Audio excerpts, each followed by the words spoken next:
In his hometown of Philadelphia, Biden faces doubts from black voters. Vice President Kamala Harris talked about closing the racial wealth gap in Milwaukee on Thursday.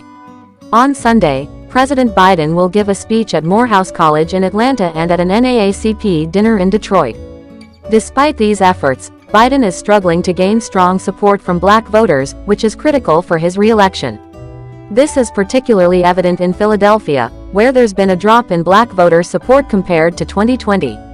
A recent poll shows Biden's support among black voters in Pennsylvania has dropped from 79% to 69%, while Trump leads in the state overall. Philadelphia Democrats are working hard to encourage black voters to turn out. City Councilman Isaiah Thomas noted it's easy to convince people not to vote for Trump, but harder to get them to vote for Biden. Biden's campaign is focusing on black voters as key targets, spending heavily on advertising and engaging with black media and community leaders. Biden and Harris have highlighted policies that benefit black communities and criticized Trump's record.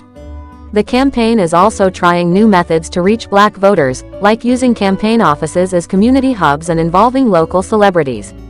Some Democrats believe that as the election nears, more people will support Biden, despite current polling doubts. Representative James E. Clyburn, a Biden supporter, said he hasn't seen the negativity the polls suggest. Some black voters in Philadelphia agree, saying they will vote for Biden to avoid a return to worse times.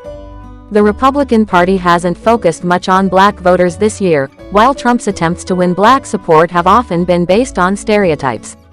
Democrats are counting on a clearer view of the stakes in the Biden-Trump rematch to energize voters. Some Philadelphia voters don't see the urgency, though they worry about the impact of a Trump return. In Philadelphia, some black voters feel let down by both parties, viewing Democrats as making empty promises and Republicans as supportive of the wealthy. Some are critical of Biden's foreign policy focus over domestic issues. Despite these challenges, Biden's team highlights his achievements, such as lowering insulin costs and passing infrastructure laws. Philadelphia's Mayor Cherelle Parker remains cautious about poll results and stresses the need to connect Biden's efforts to their benefits for people. Some voters plan to support Biden reluctantly, feeling neglected by both parties but seeing his election as crucial for the country's future.